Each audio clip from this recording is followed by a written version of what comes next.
How's it going, guys? It's Paul Myers, owner and lead therapist of Intentional Counseling.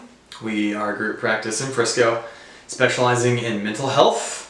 And today I'm going to cover overview of parent-child dynamics or a parent-child relationship.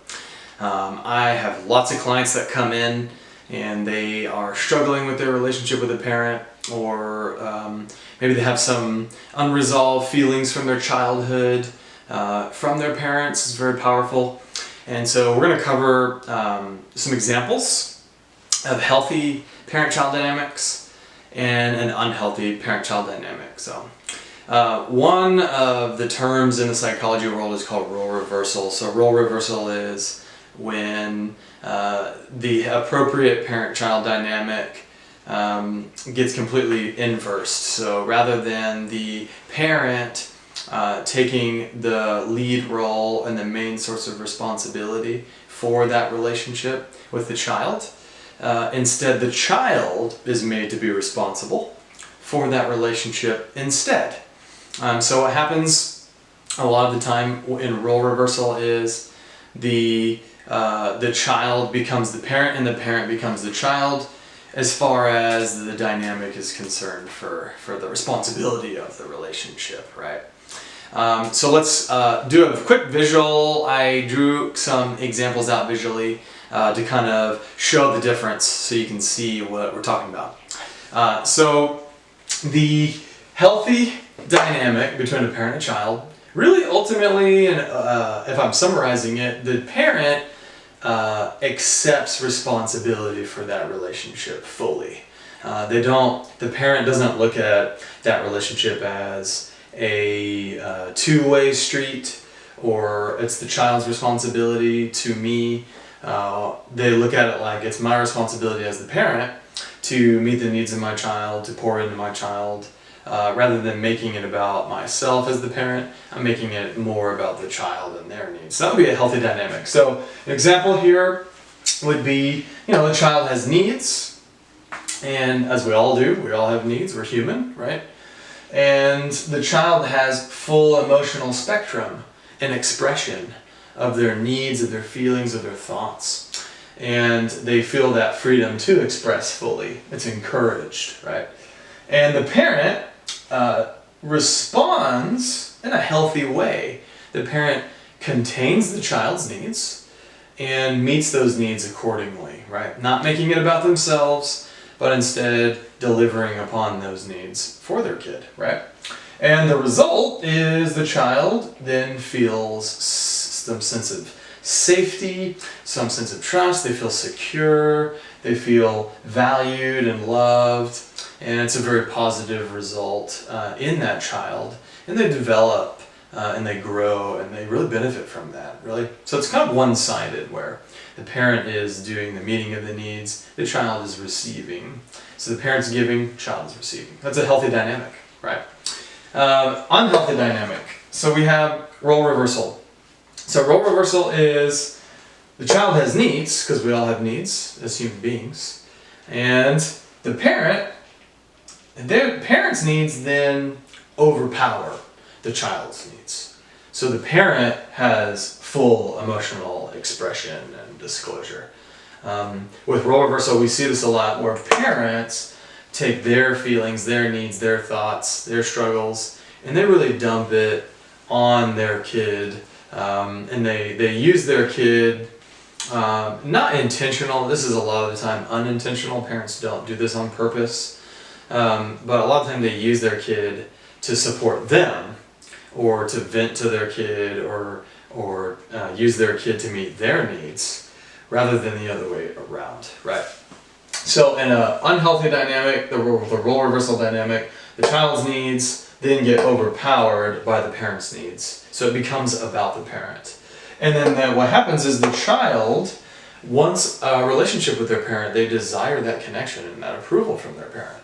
So, of course, in an attempt to get their parents' approval and to have that love and that good relationship with their parent, the child then raises to the occasion and takes on the responsibility of the relationship, right? And the child does this subconsciously. They're not realizing that they're doing it, right? So when the parent expresses, the child then feels responsible for the parent and to meet the parent's needs. If this is a consistent dynamic, there'll be a consistent sense of responsibility that the child feels for that adult's needs, for the parent's needs. Okay? And then ultimately, the results and the symptoms of this role reversal dynamic really has more damage on the child. So the child then has some sense of warped sense of responsibility. They tend to become more responsible for others' feelings. They take on that responsibility for others' feelings. They tend to have that skewed locus of control where they accept that responsibility that really isn't theirs to accept. We can see this in different areas of their life as they become adults.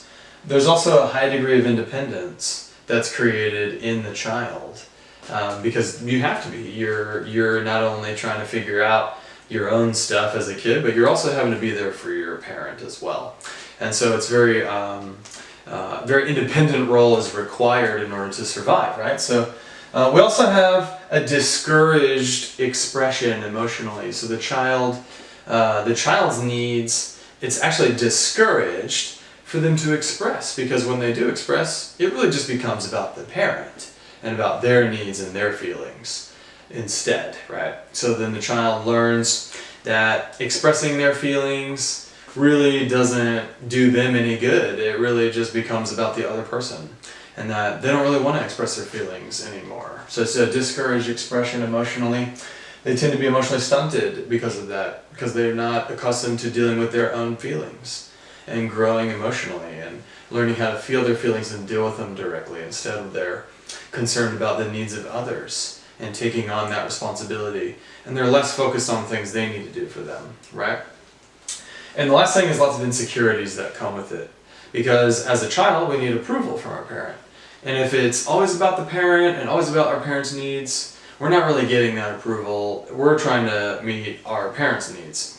And so there's some insecurities naturally that come with that, right? The message is that the parents' needs are more important than your needs, and that it's not a priority, right? So it's like almost a sense of emotional rejection that children can feel on a very subconscious level. So all of this is very subconscious. So parents very rarely, I talk to hundreds of parents, they very, very rarely intentionally are trying to hurt their kid. And parents, they're human, they have their own struggles. And so certain parents that are unaware, or maybe they're emotionally stunted from their childhoods, tend to over-disclose, over-express, overshare, and really use their kid as a private therapist for them, or a sounding board to vent, or a source of emotional support for themselves. And so that's how we can get this role reversal dynamic, very detrimental to the kid. And what happens, I see many adults in their adult life that had this role reversal dynamic growing up, and it just kind of manifests in different areas of their life as adults, in their friendships, their marriages, their work, or their personal well-being, or their mindset at the time. And so they feel very burdened by the responsibility of everything, and rather than really concentrating on what they're responsible for and doing a really good job at that, they tend to feel burdened by everything that's going on, right?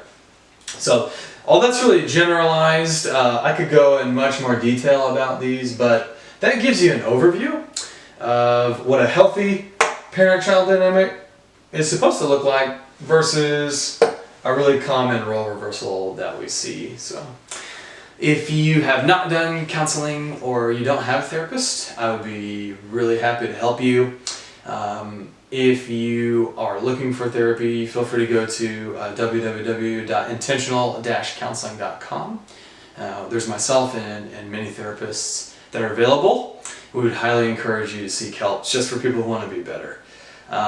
Working through childhood struggles is very potent and very difficult and very painful, but really life-changing if you can have enough courage to want to do it. And so we encourage that. Hopefully this is helpful for you. If you have any questions or comments, feel free to leave them below. We'll be happy to answer those. Until next time, thanks for watching. Take care.